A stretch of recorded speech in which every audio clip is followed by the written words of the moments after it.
तो गाइस पृथ्वी के हज़ारों ऐसे क्रिएचर हैं जिसको शायद हम जानते होंगे, उसका नाम भी सुने होंगे। लेकिन अगर ऐसा हम पूछें अपने आप से कि ऐसा कौन सा क्रिएचर था जिसको हम जानते हैं, तो बस एक डायनासोर का नाम आता है। लेकिन इस तरह के हम लोग बहुत सारे क्रिएचर को देखेंगे जो पूरी धरती पर से हज़ारों साल पहले जा चुका है। तो चलो बिना टाइम वेस्ट किए शुरू करते हैं। And a big shout out to host TV for this videos. तो let's start.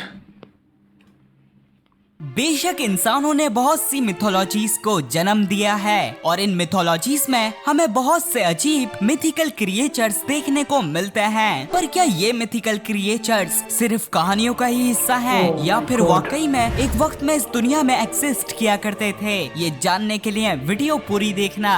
Number 7, giant serpents. दोस्तों, जायंट सर्पेंट्स या स्नेक किसी एक मिथोलॉजी में फेमस नहीं है, क्योंकि अगर आप नॉर्स मिथोलॉजी को देखोगे तो आपको यॉर्मनगांडर जैसा जायंट सर्पेंट देखने को मिलेगा। वहीं इजिप्शियन मिथोलॉजी में भी हमें अपोफिस जैसा जायंट सर्पेंट देखने को मिलता है। और इन दोनों मतलब यहाँ पे बात किया जा रहा है कि मिथोलॉजी मतलब उस तरह से तुम्हारे मानवता में है, जिस तरह से तुम मानते हो रामायण महाभारत, इस तरह से तो बहुत सारे यूरोप का या इजिप्ट का अलग अलग माइथोलॉजी है। तो उस माइथोलॉजी में इस सारी चीज़ों को बताया गया है, तो उसी को लेकर है। ही मिथोलॉजी से पुराने हिंदुइज्म रिलीजन में भी हमें वासुकी नामी जायंट स्नेक देखने को मिलता है। असल में ये स्नेक्स रियलिटी में एग्जिस्ट किया करते थे। खास तौर में मैं यहाँ टाइटेनोबोआ और वासुकी इंडिकस की बात कर रहा हूँ, क्योंकि जहाँ टाइटेनोबोआ 42 फीट तक होते थे, जो कि ऑफ कोर्स सिटी बस के जितना साइज है, वहीं वासुकी इंडिकस 50 फीट।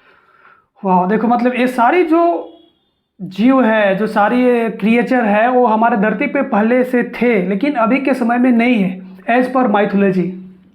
तक होते थे तकरीबन 3 लिमोजीन्स के बराबर। इसलिए तो ये दोनों जायंट स्नेक्स अपने जमाने के एपेक्स प्रेडेटर्स हुआ करते थे, जो किसी भी एनिमल का सांस रोककर उसे आसानी से निगल लिया करते थे। वैसे Titanoboa modern day south America continent में पाए जाते थे, जहाँ आज अमेज़न जंगल है, और वहीं वासुकी इंडिकस इंडिया के गुजरात स्टेट से डिस्कवर हुए। भाई अमेज़न जंगल तो इसी के लिए तो प्रचलित है, इसी के लिए तो एक तो है कि हाँ दुनिया के 20% जो ऑक्सीजन है वहाँ से प्रोड्यूस होता है, वहाँ से आता है। और दूसरी ये है कि वहाँ पे ऐसे ऐसे क्रिएचर रहते हैं, ऐसे ऐसे जानवर रहते हैं, अब सांप से लेकर बिच्छू से लेकर ऐसे हजारों तरह के जीव रहते हैं जिसका नाम भी हम नहीं जानते और ना ही हम सोच सकते हैं, जिसको अमेज़न जंगल कहा जाता है यार। थे जिसका मतलब ये प्री हिस्टोरिक इंडियन सब कॉन्टिनेंट में पाए जाते थे। इसी वजह से इनका नाम भी हिंदुइज्म के वासुकी स्नेक से ही लिया गया है। नंबर 6, येटी और बिगफुट। दोस्तों, आपने 2 पैर में चलने वाले इंसान जैसे बंदर का तो जरूर सुना होगा।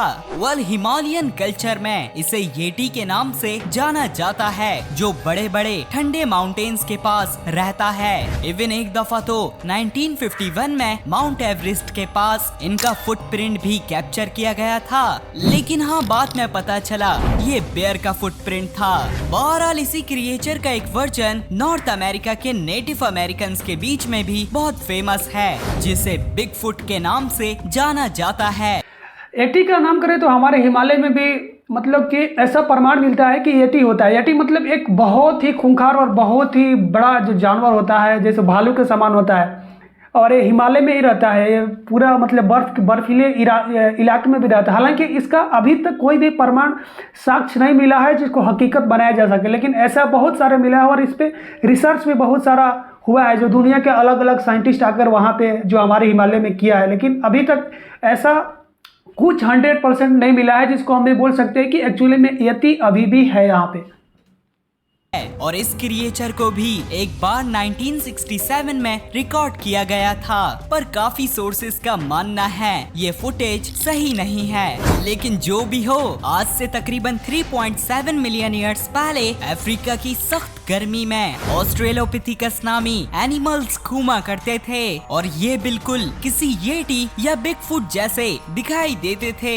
वैसे ये एनिमल्स कोई और नहीं बल्कि हम इंसानों की ही एक अर्ली फॉर्म थी, क्योंकि हम इंसान ऑस्ट्रेलोपिथिकस की ही एक नस्ल से इवॉल्व हुए थे।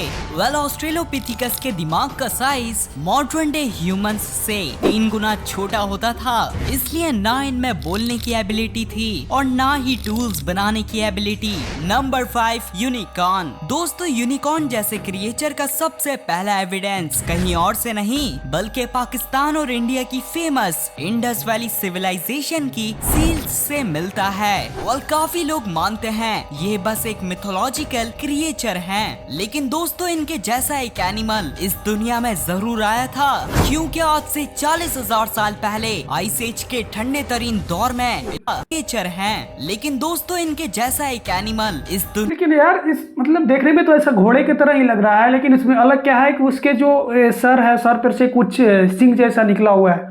लेकिन हो सकता है कि ऐसा क्रिएचर हमारे हिस्ट्री में, हमारे मतलब प्राचीन काल में ऐसा होता होगा, लेकिन अभी तो ऐसा कुछ है नहीं। दुनिया में जरूर आया था, क्योंकि आज से 40,000 साल पहले आइस एज के ठंडे तरीन दौर में इलास्मोथेरियम नामी जायंट हॉर्न वाले राइनोस इस दुनिया में घूमा करते थे। और आपकी इंफॉर्मेशन के लिए राइनोसेरस के क्लोजेस्ट रिलेटिव्स हॉर्स ही होते हैं। और अगर इलास्मोथेरियम के हॉर्न के साइज को कंपेयर किया जाए तो ये एक इंसान के बराबर होता था, और यही वजह है कि इनके पास इस दुनिया का लार्जेस्ट हॉर्न्ड एनिमल होने का रिकॉर्ड है। बहरहाल क्लाइमेट चेंज और मॉडर्न ह्यूमंस के आने की वजह से ये इस दुनिया से एक्सटिंक्ट हो गए थे। नंबर 4 कथुलू। दोस्तों कथुलू बेशक एक मॉडर्न मिथोलॉजिकल क्रिएचर है, जिसे दी कॉल ऑफ कथुलू नामी फिक्शनल शॉर्ट स्टोरी में पहली बार 1928 में इंट्रोड्यूस किया गया था। इसमें कथुलू को खौफनाक सा ये तो ऐसा देखने में लग रहा है ना, क्या बोलते हैं जिसको अभी खाया भी जाता है, जो वो सी फूड होता है, इसका क्या नाम होता है, कुछ तो इसका नाम है, जो सी फूड को अभी भी खाया जाता है, लेकिन इतनी जाइंट नहीं है, इतनी बड़ी नहीं है, छोटी छोटी होती है, सी फिश या कुछ होता है। आगे देखते हैं, अगर हो सकता है कि इसमें बताएगा कुछ। दिखने वाला एक ऑक्टोपस जैसा जायंट ऑक्टोपस मॉन्स्टर बताया गया है, और ये अजीब क्रिएचर समंदर की गहराइयों में रहना पसंद करता है। और अगर आप क्रेटेशियस पीरियड यानी डायनासोर्स के जमाने में जाओगे तो आपको वाकई में क्थुलू जैसे दिखने वाले खौफनाक जायंट सेफलोपॉड्स जरूर समंदर की गहराइयों में देखने को मिलते, जिसकी सबसे बड़ी मिसाल टूसोटूथस है। ये एनिमल्स 40 फीट तक लंबे हुआ करते थे, और अगर ये साइज कंपेयर किया जाए तो 2 जिराफ के जितना है। इसी वजह से टूसोटूथस आराम से मोसासॉर्स का भी शिकार किया करते थे। वेल माना जाता है ये 66 मिलियन ईयर्स पहले होने वाले एस्ट्रॉइड के इम्पैक्ट से एक्सटिंक्ट हो गए थे। 66 मिलियन ईयर्स, ये वो मतलब कि आप समझ लो कि 660 लाख साल पहले। Number 3 dragons. ड्रैगन्स को तो आपने लाजमी किसी मूवी या सीरीज वगैरह में देखा होगा। आमतौर में इन्हें ईस्टर्न कल्चर्स में बिना विंग्स के डिपिक्ट किया जाता है, और वहीं वेस्टर्न कल्चर्स में इन्हें विंग्स के साथ दिखाया जाता है। वेल माना जाता है ड्रैगन्स का कॉन्सेप्ट डायनासोर्स से आया है, क्योंकि पुराने जमाने में भी लोगों को डायनासोर्स के फॉसिल्स मिला करते थे, और ये उन फॉसिल्स को देखकर लोगों ने ड्रैगन्स जैसे मिथिकल क्रिएचर्स को इमेजिन कर लिया। लेकिन हाँ, 66 मिलियन ईयर्स पहले ड्रैगन्स को इमेजिन करने की जरूरत नहीं थी, क्योंकि उस दौरान क्वेटज़लकोअट्लस नामी इस दुनिया में इवॉल्व होने वाला सबसे बड़ा उड़ने वाला क्रिएचर किसी ड्रैगन से कम नहीं दिखाई देता था। और कंपैरिजन के लिए सिर्फ इनकी चोंच का ही साइज 2 इंसानों के जितना था, इसलिए तो ये आसानी से मरे हुए डायनासोर्स और इनके बच्चों को खा लिया करते थे। वैसे क्वेटज़लकोअट्लस उड़ने वाली रेप्टाइल्स के ग्रुप टेरोसॉर्स को बिलोंग करते हैं, और ये रेप्टाइल्स का ग्रुप क्रेटेशियस। अगर आप जरा सोचो कि अगर ये सब जो क्रिएचर है, ये जो प्रजाति अगर अभी भी एग्जिस्ट करती, तो क्या इन लोगों के आगे आज इंसान एग्जिस्ट कर सकता था क्या? जो ये लोग जो मतलब इसका जो क्या बोलते हैं, जो ठोड़ होता है चिड़िया का, जिस तरह से इसका है, वो 2 इंसान के बराबर है। तो आप समझ सकते हो कि किस तरह से इंसान इसके आगे सर्वाइव कर सकता था अगर आज ये लोग होता। तो मेरे ख्याल से इंसान ही नहीं होता अगर ये होता। तो जो जिस तरह से डायनासोर को इस तरह से खा रहा है, तो इंसानों के इसके लिए क्या बात है, वो तो चींटी का समान भी होगा इंसान इसके आगे।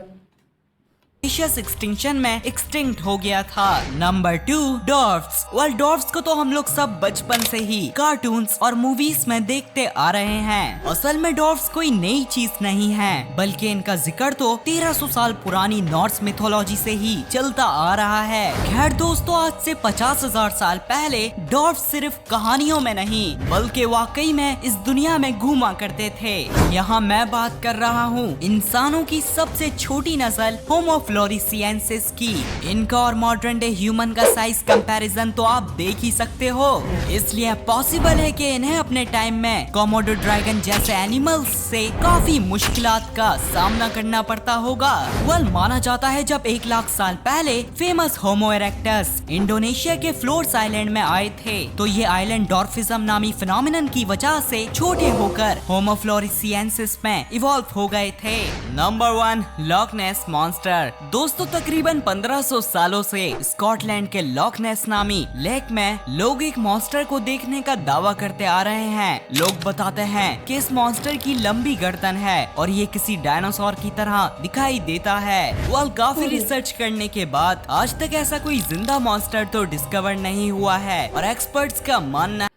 लेकिन ये देखने में कैसा लग रहा है? क्या ऐसा अभी इस तरह का कोई प्रजाति अभी एग्जिस्ट करता है क्या हमारे पूरे धरती पर? मुझे तो ऐसा लगता नहीं है, लेकिन अगर ऐसा आप कुछ सोच सकते हो तो कमेंट बॉक्स में जरूर बताना।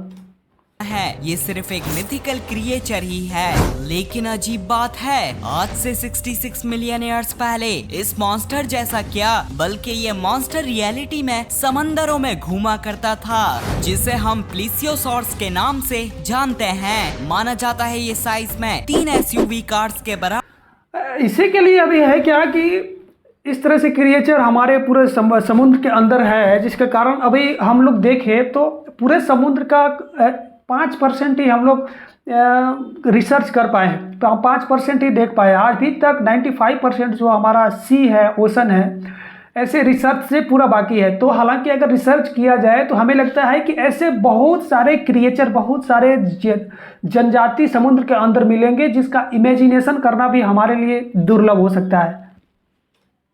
बराबर हुआ करते थे और ये साइज तो मिथिकल लॉक नेस मॉन्स्टर से भी बड़ा है। खैर दोस्तों, प्लीसियोसॉर्स ने इस दुनिया में 150 मिलियन ईयर्स तक राज किया था। बाद में क्रेटेशियस एक्सटिंक्शन में इनकी पूरी तरह से नस्ल खत्म हो गई थी। अब सवाल ये उठता है कि अगर प्लीसियोसॉर्स इतने पुराने जमाने में एक्सटिंक्ट हो गए तो लॉक नेस में लोग इन्हें 1500 सालों से कैसे देखते आ रहे हैं? मेरा ये मानना है कि शायद किसी को प्लीसियोसॉर्स का फॉसिल मिल गया होगा और उसी से उसने लॉक नेस मॉन्स्टर की कहानियों को जन्म दिया होगा।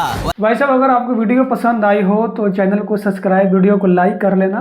बाकी मिलते हैं किसी नेक्स्ट वीडियो में, तब तक के लिए जय हिंद, थैंक यू।